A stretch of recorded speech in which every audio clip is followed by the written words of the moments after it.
Have you ever pictured yourself stepping back in time, maybe thousands of years, to witness the very first attempts at, well, truly monumental architecture? Hmm. Today, that's exactly what we're exploring on the deep dive. We're taking a close look at the incredible story and, frankly, the wonders of Djoser's Step Pyramid complex at Saqqara.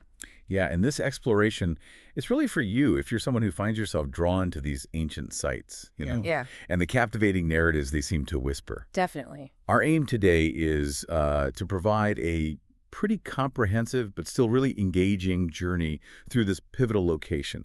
We want to highlight its key historical significance and some intriguing details, but without getting bogged down in overly academic stuff. Absolutely. We want it to be accessible.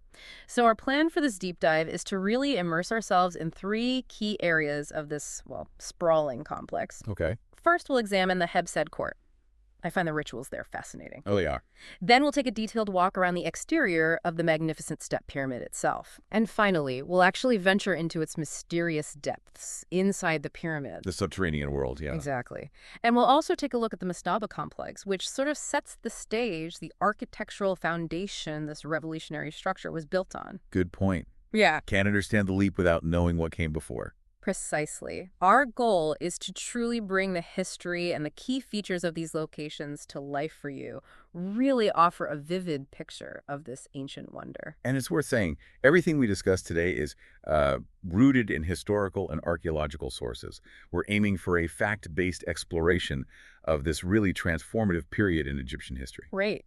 Okay, let's start our exploration then in the Heb Sed court. Now, the Heb Sed festival is also known as the Sed Festival or maybe a Royal Jubilee. It sounds like it was a really significant event for Egyptian kings. More than just a party, right? Oh, much more. It was primarily a powerful ceremony. Its purpose was to reaffirm and, crucially, rejuvenate the pharaoh's authority. Rejuvenate? How so? Well, typically, it was celebrated after a king had been on the throne for 30 years. It was a moment to showcase their continued strength, their vitality, and their legitimacy to rule. You could almost think of it as like a symbolic reset button for their reign. 30 years is a long time. But I remember reading somewhere that there's evidence some kings held this jubilee much earlier than that 30-year mark. Is that right?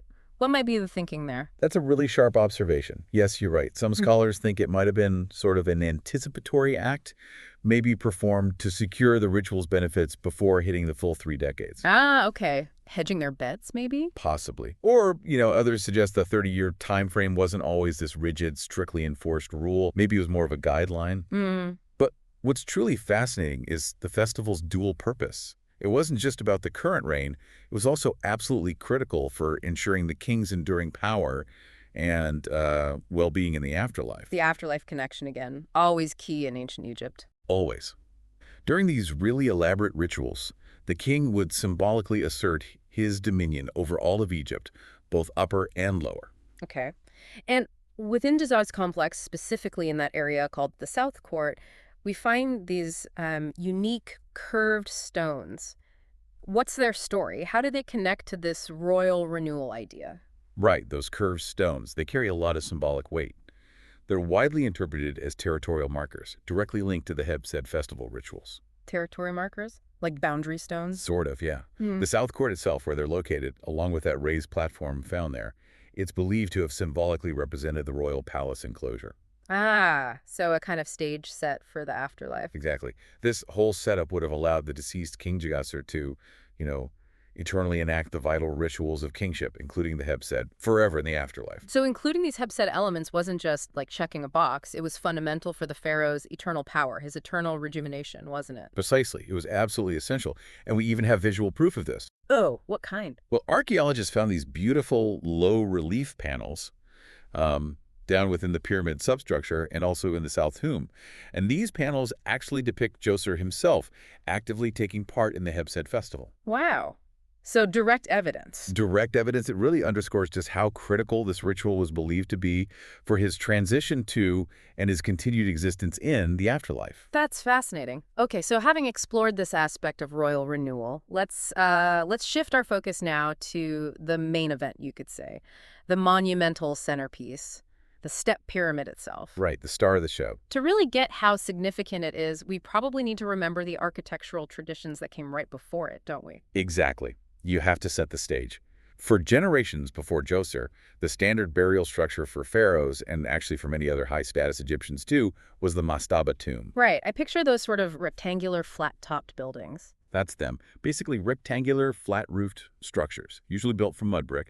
They covered underground burial chambers and various connecting passages. Simple, relatively speaking. And then Imhotep walks onto the stage. We hear his name all the time with Djoser's pyramid. Who exactly was he, and what was this truly innovative idea he had? Imhotep, yes.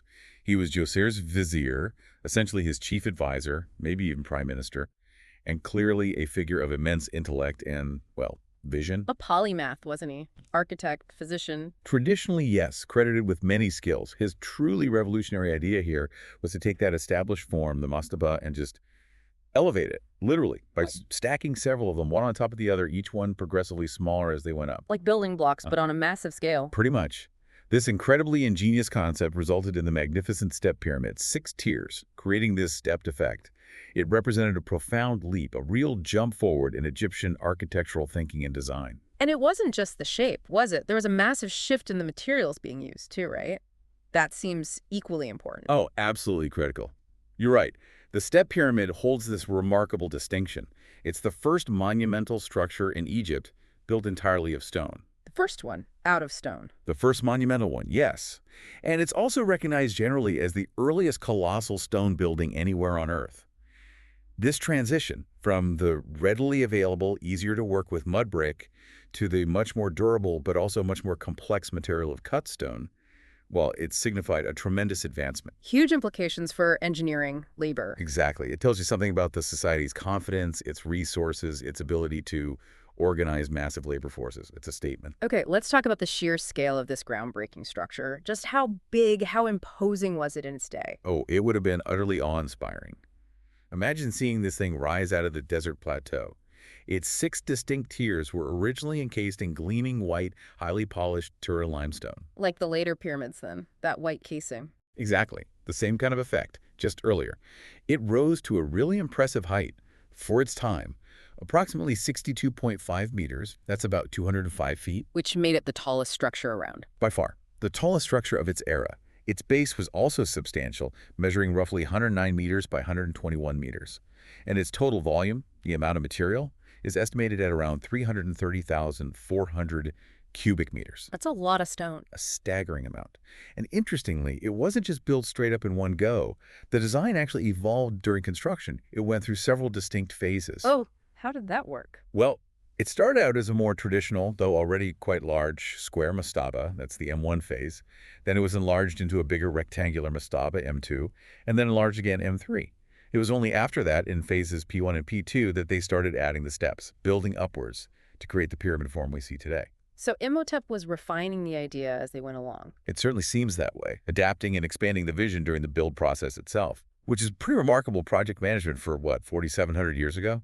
No kidding. In the pyramid, it wasn't just standing there alone in the desert, was it? It was the heart of a much bigger, carefully planned complex. That's right. The step pyramid was absolutely the focal point, but it sat within this sprawling mortuary complex that covered a huge area, about 15 hectares, or 37 acres. 15 hectares. That's massive. How does that compare to, say, a town back then? Well, to give you some perspective, that's roughly 2.5 times the size of the entire Old Kingdom town of Hierakonpolis. So enormous. Wow. Okay. And what else was inside this huge area besides the pyramid? This extensive complex included a whole range of buildings. There was a temple, significantly located on the north side of the pyramid. That's interesting because it deviates from later Old Kingdom pyramid layouts, where the mortuary temple would typically be on the east side. Why the north side, do we think? It might relate to earlier traditions or perhaps celestial alignments, focusing on the northern stars, which were very important. The complex also had various courtyards, different shrines for different purposes, and even what seemed to be living quarters for the priests. the ones responsible for maintaining the pharaoh's funerary cult after his death. A whole community dedicated to the king's afterlife. Essentially, yes. Yeah. A city for the dead and for those who serve the dead king. And this entire vast area, it was deliberately walled off, protected, wasn't it? I remember reading about a pretty formidable wall. You remember correctly. The entire complex was encircled by this incredible, impressive enclosure wall. It stood about 10.5 meters high. That's roughly 34 feet. That's high. Very high. And it stretched for over 1.6 kilometers, nearly a mile, all the way around. But it wasn't just a plain, flat wall. No. What was special about it? It had a really substantial masonry core, faced on the outside with fine white Tura limestone, matching the pyramid's original casing. And the outer surface was articulated, punctuated by these regularly spaced projections called bastions. And get this, there were an astonishing 1,680 of these bastions, each featuring hand-carved niches, these vertical recesses that were themselves about 9 meters tall. 1,680 niches. The level of detail is mind-blowing. It really is. And in addition to those, there were 14 larger bastions. These were different because they incorporated false double doors. False doors? You mean doors that didn't actually open? Exactly. Carved reliefs that looked like elaborate doorways, but they were solid stone. And interestingly, amidst all these false doors, there was only one single actual entrance into the entire complex, located over on the southeast corner. One way in. That speaks volumes about security and control, doesn't it? But why the false doors? What was their purpose? That's a great question, and the interpretation usually revolves around symbolism. They were likely intended as symbolic portals. They allowed the king's Ka, the vital life force, his spirit double, which needed to be sustained in the afterlife, to metaphorically pass between the world of the living, or at least the tomb complex, and the actual afterlife. So spiritual doorways. Spiritual doorways, exactly. Some scholars also connect the specific number and placement of these 14 false doors back to the rituals of the Heb Sed festival again. It all seems interconnected. It really does. And wasn't there something else designed to keep people out? Something even beyond the wall? Yes, indeed. As if the massive wall wasn't enough. Encircling the entire enclosure wall was what archaeologists call the Great Trench. A trench. Like a moat. Sort of, but probably dry. It was another monumental undertaking in itself. It stretched for 750 meters in length and was about 40 meters wide. 40 meters wide? That's huge. Absolutely huge. This formidable trench would have acted as a really substantial physical barrier, but also a psychological deterrent. It clearly signaled, keep out unless you belong here. Okay, so imagine you're an authorized visitor back then. You find the one real entrance in the southeast. What would you see as you entered? Right, so you approach the actual entrance. It's flanked by two imposing towers, giving it a grand feel. This leads you into a passage, and then you enter the entrance colonnade. And this colonnade is a truly remarkable example of early stone architecture adapting earlier forms. How so? Well, it comprised two parallel passageways running east-west.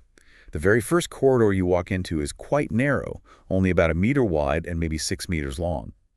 And incredibly, the stone ceiling blocks above you were carved to mimic the appearance of wooden logs, like tree trunks. Wow, imitating organic materials in stone. That's fascinating. Isn't it? It shows they're thinking about translating familiar architectural elements into this new permanent medium. Okay, so that's the narrow bit. What comes next? That narrow corridor then opens into a much wider corridor. This one was lined with 40 impressive limestone columns.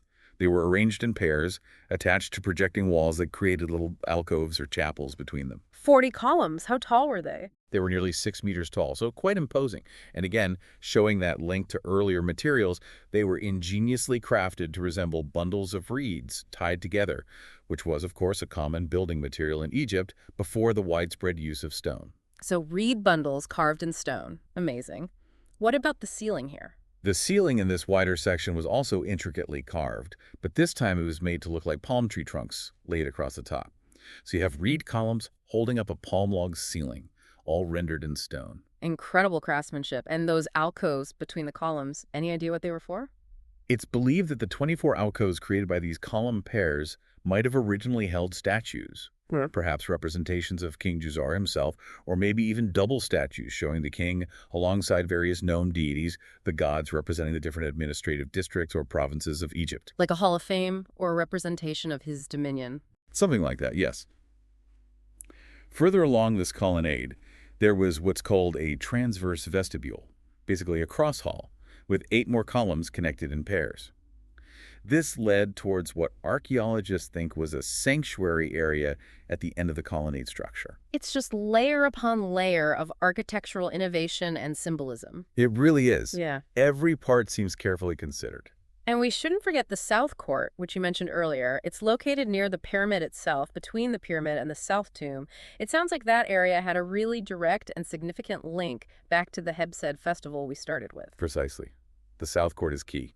As we said, it contained those distinctive curved stones, the Heb Sed territorial markers, and there was also that raised platform at the southern end, accessible by steps. Many scholars believe this was the designated spot for a double throne, used during the Heb Sed rituals. A double throne, representing Upper and Lower Egypt. That's the most common interpretation, yes.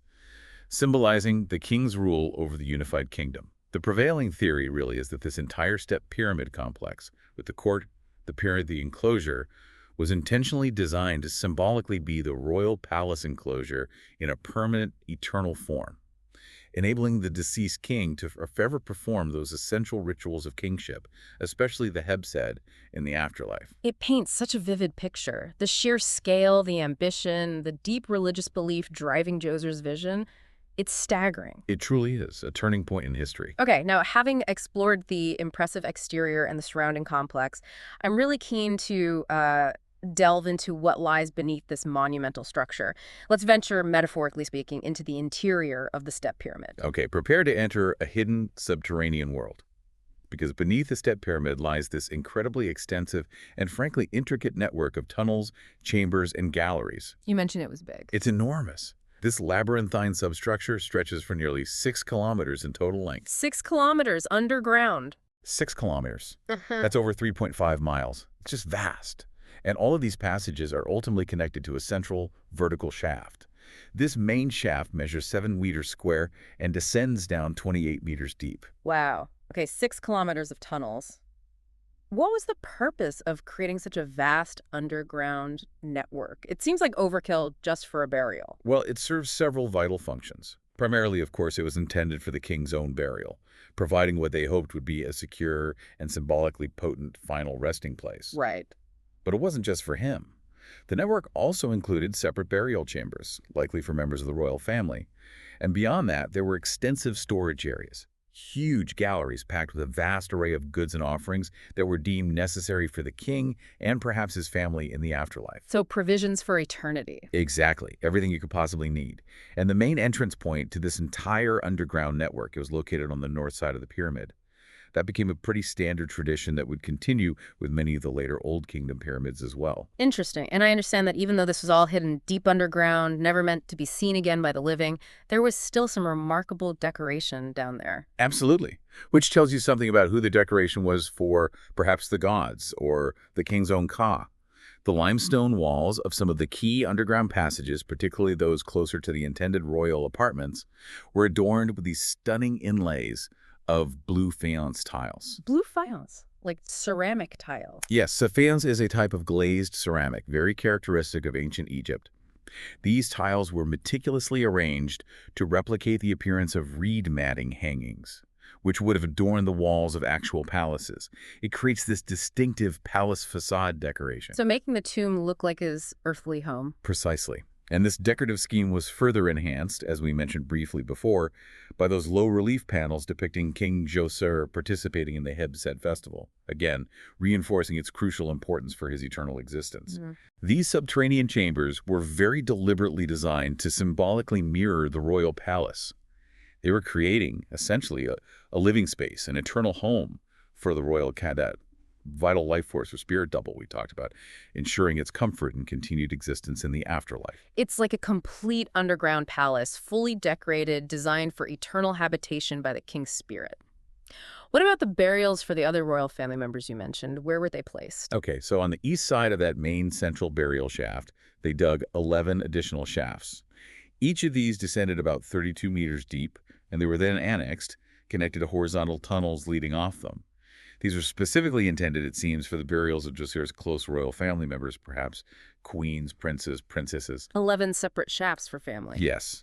And intriguingly, within the storerooms located along these eastern tunnels Archaeologists made an absolutely astonishing discovery. What was that? They unearthed a collection of over 40,000 stone vessels. 40,000 stone vessels, like bowls and jars. Exactly. Bowls, jars, plates, ointment containers.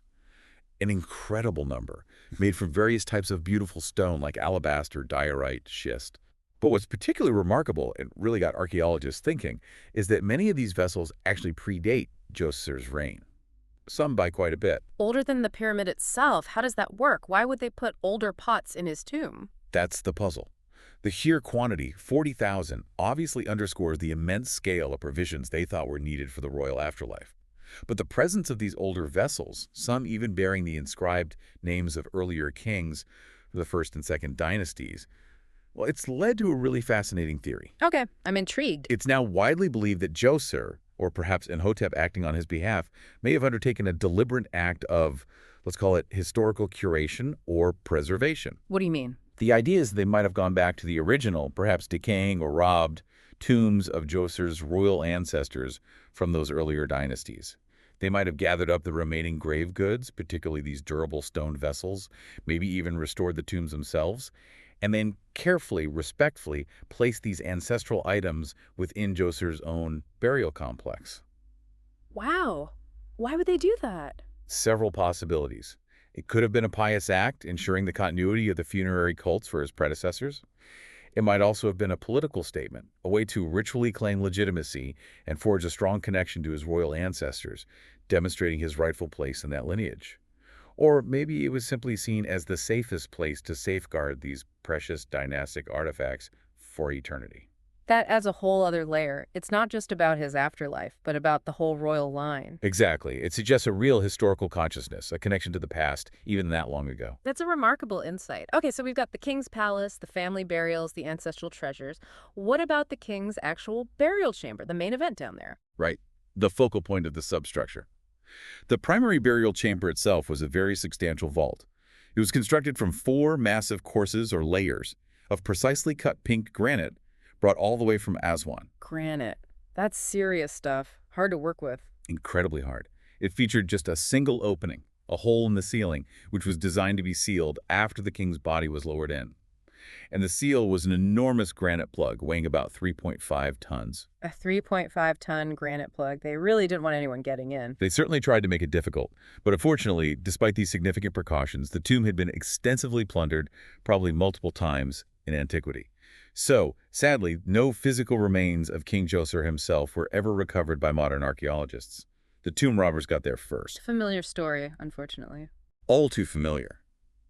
However, the pioneering archaeologist Jean-Philippe Lauer, who dedicated literally decades of his life to excavating and studying the Saqqara complex, he proposed an interesting idea. He believed that an earlier burial chamber, made of alabaster, might have existed before the final granite vault was constructed. Perhaps an initial plan that was then upgraded. An alabaster chamber first. That was his hypothesis, based on some fragments and structural clues. He also made another key discovery related to the burial chamber. He found numerous limestone blocks that bore carved 5-pointed stars, painted blue. Stars, down in the burial chamber. Yes. He believed these were likely fragments from the chamber's ceiling. And this represents one of the earliest known examples of this celestial ceiling decoration, which became much more common later. It symbolized the night sky, and specifically the king's eternal association with the circumpolar stars, the imperishable stars in the north, which never set, linking the king to eternity. Joining the stars.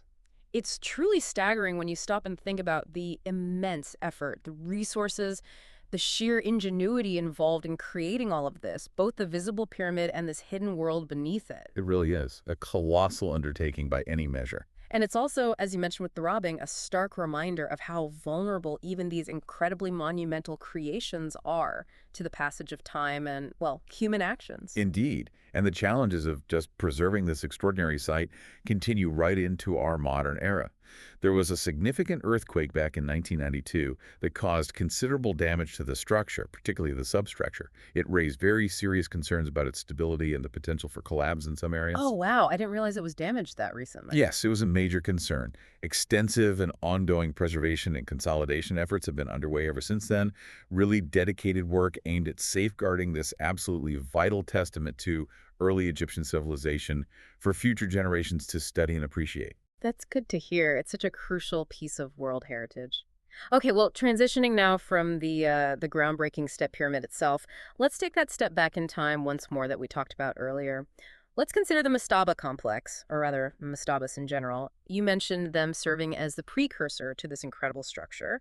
How did those earlier burial practices evolve into these more elaborate forms we see, starting with Djoser? Right, looking at the roots. Burial rites in ancient Egypt go way back, stretching deep into the pre-dynastic period, thousands of years before Djoser even came along, around 6,000 to 3,150 BCE. Wow, that far Oh, back. yes. And even in their earliest, simplest forms, these practices clearly reflected a fundamental belief in an afterlife. An afterlife they often envisioned as mirroring earthly existence, sometimes called the Field of Reeds, an idealized version of Egypt. And we have proof of this early belief. We do. We even have physical evidence. Perhaps the most famous is the naturally mummified body nicknamed Ginger found at Gebelane. It dates back to around 3400 BCE, and it was discovered buried in a simple pit, but significantly, accompanied by grave goods, pots, tools, things clearly intended for use in that afterlife journey. So the core idea was there very early on. Absolutely. Initially, as Ginger shows, burials were often just simple pits or graves dug directly into the sand or earth. But over time, these gradually evolved into more substantial, more permanent, rectangular structures, the ones we call mastabas. Which were made of mud brick initially. Predominantly mud brick, yes. These offered more protection for the body and more elaborate spaces, both above and below ground, for the deceased and their accompanying provisions. Then, as Egyptian civilization developed further, particularly with the unification of the kingdom and the rise of powerful pharaohs, these mastaba forms themselves further evolved. Leading eventually to the step pyramid. Exactly. The mastaba was the foundation. It led to the step pyramid design, which Imhotep pioneered for Djoser. And that, in turn, eventually led to the development of the true smooth-sided pyramids that we associate most famously with Giza, built into the subsequent dynasties. So a clear line of architectural A evolution. very clear line. And these increasingly complex and massive tombs became more and more important for one key reason: protecting the Khat. The cot. What's that? The Khat is the ancient Egyptian term for the physical body. Preserving the physical body was considered absolutely essential for the deceased soul, particularly the Ba and the Ka, to successfully make the journey to the afterlife and to continue existing there. So the tomb was, in essence, a protective house for the body. Makes sense. So just to be clear, prior to Djoser's revolutionary stone pyramid, mastabas were the normal standard for royal burials. Yes, absolutely. Before Djoser and Imhotep built the step pyramid, mud brick mastabas were the customary burial structure for the pharaohs of the first and second dynasties. While they certainly included underground passages and chambers, sometimes quite complex ones, the step pyramid represented that radical departure. In its overall stacked form, its immense scale, and crucially, that fundamental shift to using stone as the primary building material. It really did signify a new era in monumental architecture and royal ideology. Got it. And Saqqara itself, the place where Djoser built his complex, it wasn't just empty desert, was it? It was already a significant and sacred burial ground before the step pyramid was constructed, wasn't it? Oh, absolutely. Saqqara was already a vast and exceptionally important necropolis, a city of the dead, serving as a primary burial site for the elite from the capital city of Memphis, basically from the very beginning of Egyptian history, the first dynasty onwards. It was used for millennia. So Djoser was building on sacred ground, so to speak. Very much so.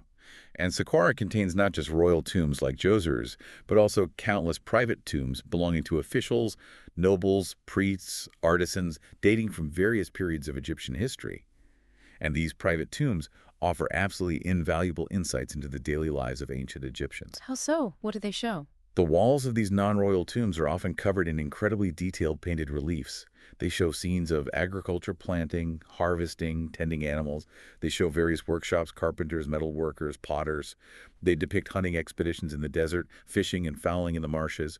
They reflect the economic activities, the social structures, the values of the time. It's like a window onto their world.